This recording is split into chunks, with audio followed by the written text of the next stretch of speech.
একদম multi talented artist হিসেবে আমি তিশাকেই করি, যে ও হচ্ছে একদম মানে সব জায়গায় ফিট আছে। ওই জায়গা থেকে ঝুঁকিটা আসলে ডিরেক্টর নিতে পারে না। আমি নিশ্চয়ই আমাকে আমার ক্যারেক্টার যেগুলো ডিমান্ড করবে সেগুলো নিব, এটা তো এক কথা। এটা হলো যে কারো নাম না বলার জন্য পার্সোনাল কথা।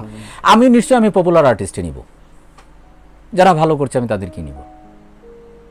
ধরেন আমি নাম বলি, আমার আফরান নিশুর সাথে, অপূর্বর সাথে, মেহেজাবিন, তানজিন তিশা, মুশাররফ করিম, চঞ্চল, অতি কারোর সাথে আমার কাজ করতে কোনো আপত্তি নেই। সো আমার ক্যারেক্টার যদি ডিমান্ড করে আমি ওদেরকে অ্যাপ্রোচ করব। অনেক বড় বড় ব্র্যান্ড আমাকে বলছে, যারা ব্যক্তিগতভাবে অমিকে চিনে না বা অমির সাথে কানেকশন নাই, তারা আমাকে বলছে যে ভাই কিভাবে এটাতে করা যায়, এবং ভালো ভালো ব্র্যান্ড। আমি সবগুলোই আমি কনভার্ট করে দিছি অমির কাছে, যে আমি এই বিষয় তুমি কিভাবে কি করতে চাও। অমি কিন্তু আমার যে কয়টা জিনিস নিয়ে করলাম একটাও সে অ্যাকসেপ্ট করে নাই। আচ্ছা আচ্ছা। অমি আমাকে বলছে যে ভাই আপাতত না গল্পটা নিয়েই থাকি, দেখি যদি হয় তাহলে ফিউচারে তাহলে ওইভাবে প্ল্যান করে করব। যেহেতু আমার প্ল্যান নাই, আমি যেহেতু আমার কথাগুলোই বলতে চাই বা গল্পটাই বলতে চাই বা ওদের জীবন কাহিনীই বলতে চাই, এটার মধ্যে আর আমি প্রমোশনে না ঢুকি। এক কথায় হয় না, আমি ছবি নির্মাণ করবো মানে কি আমি প্রিপারেশনের মধ্যেই আছি। আমি যখন স্ক্রিপ্ট নিয়ে কাজ করতেছি, আমার একজন প্রডিউসারের সাথে আমার কথাও হচ্ছে, অনেস্টলি স্পিকিং। হয়তো আরেকটু ম্যাচিউর হলে যিনি হয়তো আমি আপনাদের সাথে শেয়ার করবো যে ভাই জি জি এই অবস্থায় আছি।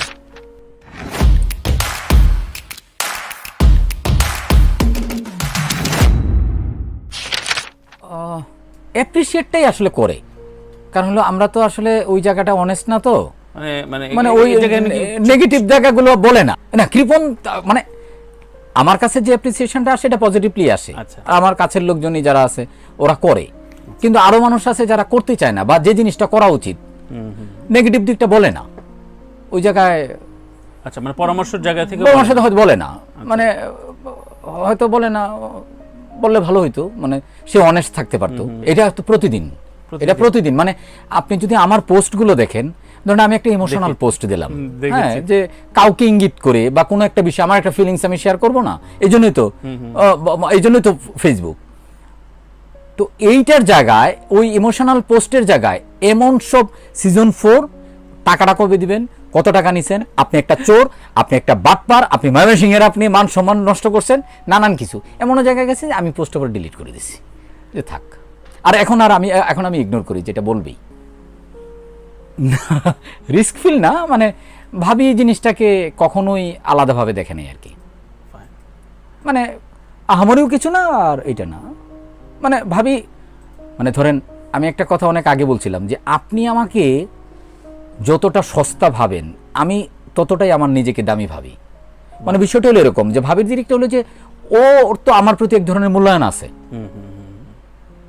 যে ও মনে করে যে ও তো ডিজার্ভ করে সামহাউ, ও ওইভাবে ভাবে। আমি যদি ওইভাবে ভাবি না, আমার কাছে মনে হয় যে অ্যাক্টিং এর জায়গায় আমি আসলে কিছুই পারি না। ঠিক আছে, আমি জাস্ট করে যাই। পার্টিকুলারলি এটা নিয়ে কিছু করে নাই। ওনার একটা কাজ করলাম, মজার ঘটনা বলি, মানে ওনার যে নখদর্পণের বিষয়গুলো আছে, এটা হচ্ছে এরকম যে উনি রাতে আমাকে একদিন একটা টেক্সট পাঠাইলেন, জীবনবাবু, উনি আমাকে জীবনবাবু ডাকে, আপনার কি শিডিউল হবে?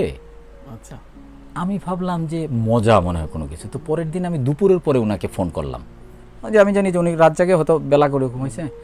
আমি বললাম বস কেমন আছেন, এসে এটা জীবনবাবু, কথাবার্তা হইলো, খোঁজখবর নিলাম। আমি ভাবলাম শেষ সময় উনি বলে লোটাস আপনাকে ফোন করছিল। আমি বস কেন, বেশি কিছু বলা যাবে না, একটা কাজ করছি, আপনার কি শিডিউল টিডিউল হবে? তারপরে আমার মজাতে চলে গেল।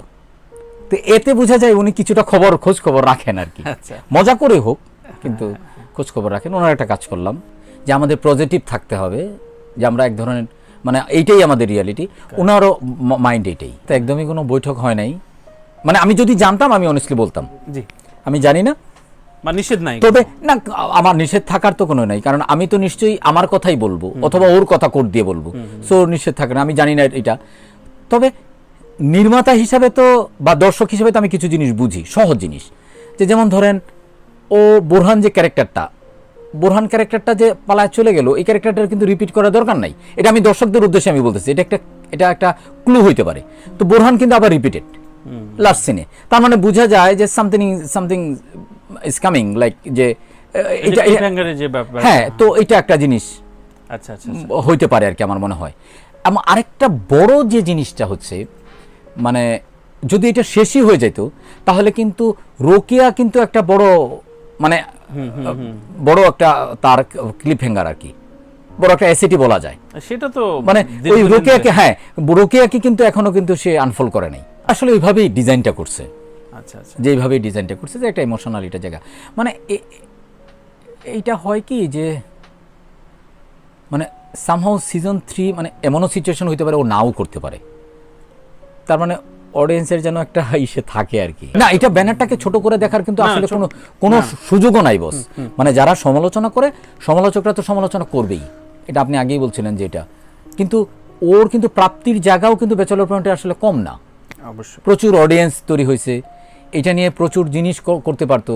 আমাকে নিজে, যেহেতু আমি বিজ্ঞাপনের সাথে সম্পৃক্ত, আমাকে অনেক বড় বড় ব্র্যান্ড আমাকে বলছে, যারা ব্যক্তিগতভাবে অমিকে চিনে না বা অমির সাথে কানেকশন নাই, তারা আমাকে বলছে যে ভাই কিভাবে এটাতে করা যায়, এবং ভালো ভালো ব্র্যান্ড। আমি সবগুলোই আমি কনভার্ট করে দিছি অমির কাছে, যে আমি এই বিষয় তুমি কিভাবে কি করতে চাও। হ্যাঁ, অমি সেটা- অমি কিন্তু আমার যে কয়টা জিনিস নিয়ে করলাম একটাও সে অ্যাকসেপ্ট করে নাই।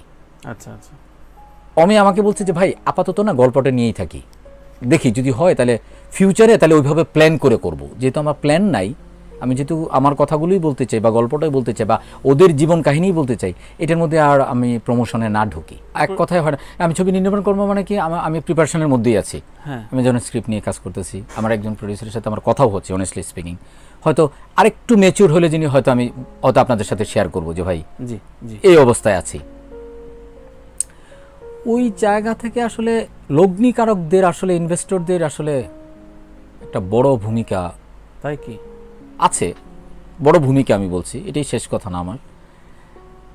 আর একটা হলো যে ডিরেক্টর হিসেবে কিছু একটু সাহসী ভূমিকা রাখতে হয়, একটু চ্যালেঞ্জটা নিতে হয় আর কি, যে এটা করব বা এটা করা উচিত।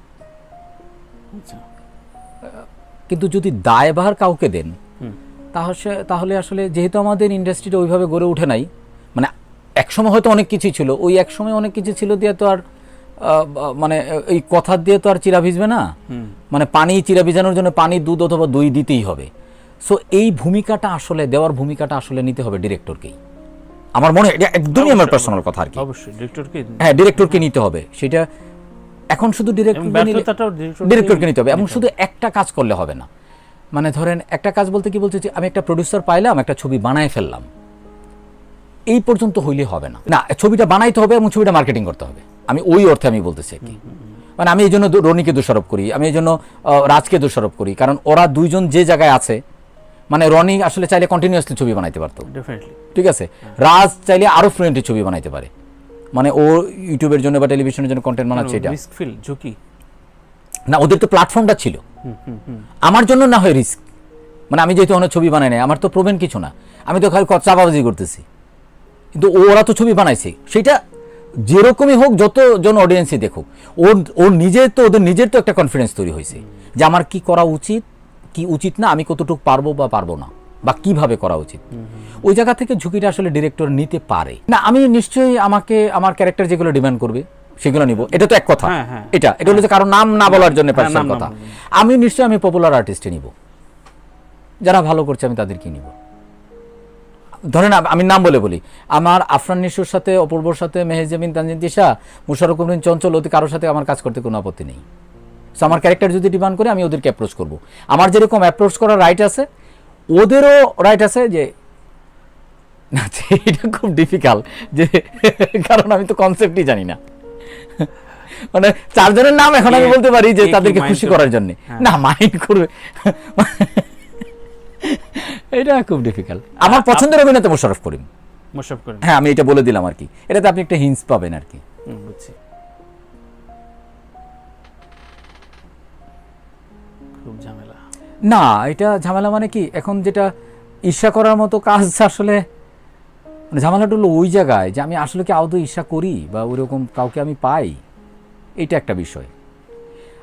আর একটা বিষয়, এই কথাটির অন্যভাবে এটা হতো যে ঈর্ষা আমি করবো কেন, আমি তো আসলে আমার কনসেপ্টের জায়গাটা আসলে গ্লোবাল জায়গা থেকে আমি আসলে দেখি যে ও ভালো করতেছে, এটা তো আরো খুশি হওয়ার কথা। যে ঈর্ষা মানে ও তো ভালো করতেছে, ও ভালো হোক, ব্যাচেলর পয়েন্টে আমার পপুলার হচ্ছে, আমি ওই জায়গা থেকে ঈর্ষা করি যে ভালো হচ্ছে, এটা তো খুশি হওয়ার কথা।